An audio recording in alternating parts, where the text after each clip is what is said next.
आज मैं आपको एक मजेदार कहानी सुनाने जा रही हूँ। एक समय की बात है, एक छोटे से गांव में एक गरीब किसान रहता था, जिसका नाम मोहन था। मोहन बेहद मेहनती और ईमानदार व्यक्ति था। वो अपने खेत में दिन रात मेहनत करता रहता था और जो कुछ भी कमाता, उसी से अपने परिवार का भरण पोषण करता था। गांव में वो अपनी सच्चाई और ईमानदारी के लिए जाना जाता था। मोहन को बचपन से ही कई कहानियां सुनने का बहुत शौक था, जिससे वो अपने जीवन को सफल बनाने की कोशिश करता रहता था। एक दिन सुबह सुबह जब मोहन अपने खेत में काम करने गया, तो उसे वहां जमीन में कुछ चमकता हुआ दिखाई दिया। उसने ध्यान से देखा, तो उसने पाया कि वह एक सोने की थैली थी। मोहन चौंक गया और पहले तो उसे अपनी आंखों पर विश्वास नहीं हुआ। उसने थैली को उठाई और देखा कि वह सोने के सिक्के से भरी हुई थी। यह किसी के लिए भी एक बड़ी संपत्ति थी, लेकिन मोहन ने अपनी ईमानदारी को याद किया। मोहन ने सोचा कि यह थैली किसी अन्य व्यक्ति की हो सकती है और उसे लौटाना ही सही होगा। उसने तुरंत थैली को लेकर गांव के मुखिया के पास जाने का निर्णय ले लिया। मुखिया ने मोहन की ईमानदारी की प्रशंसा की और थैली को अपने पास सुरक्षित रख लिया। उन्होंने गांव में घोषणा की कि यदि कोई अपनी खोई हुई थैली की पहचान कर सके, तो वह उसे लौटा दी जाएगी। कुछ दिन बाद गांव में एक अमीर व्यापारी आया, जो अपनी खोई हुई सोने की थैली की तलाश कर रहा था। उसने मुखिया के पास जाकर थैली की पहचान की और अपनी थैली को पाकर बहुत खुश हुआ। उसने मोहन की ईमानदारी के बारे में सुना और उसे पुरस्कृत करने का निर्णय किया। व्यापारी ने मोहन को एक सुंदर गाय भेंट की, जो मोहन के लिए एक अनमोल उपहार थी। गांव के सभी लोगों को सिखाया कि ईमानदारी का फल हमेशा मीठा होता है। मोहन की कहानी पूरे गांव में फैल गई और लोग उसकी प्रशंसा करने लगे। यह कहानी बन गई, जिसे गांव के लोग अक्सर अपने बच्चों को सुनाते थे, ताकि वे भी ईमानदारी का एक मूल्य समझ सके। ईमानदारी की इस प्रेरणादायक कहानी ने न केवल मोहन के जीवन को बदल दिया, बल्कि गांव के बच्चों के लिए भी यह एक महत्वपूर्ण सीख बन गई। गांव के लोग अब मोहन को एक आदर्श मानने लगे और उनकी ईमानदारी की मिसालें दी जाने लगी।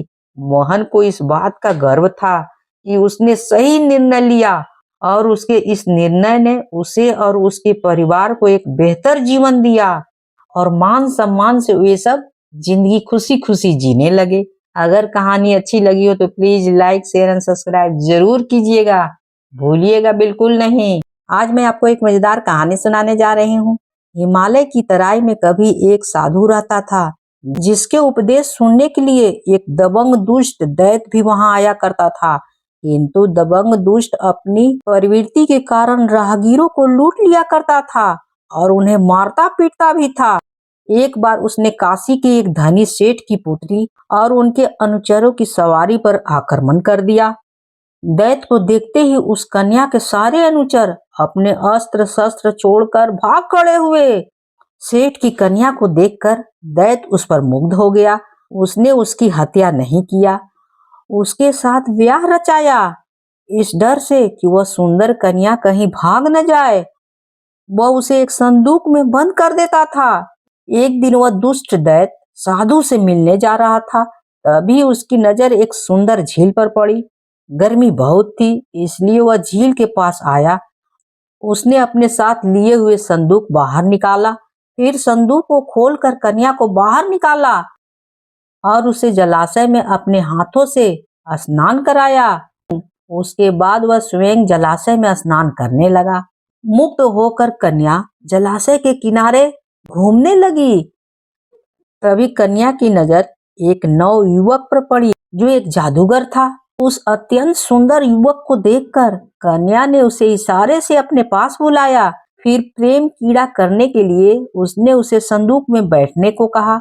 युवक जब वहां बैठ गया, तब वह उसे अपने लिबास से ढककर स्वयं उसके ऊपर जा बैठी।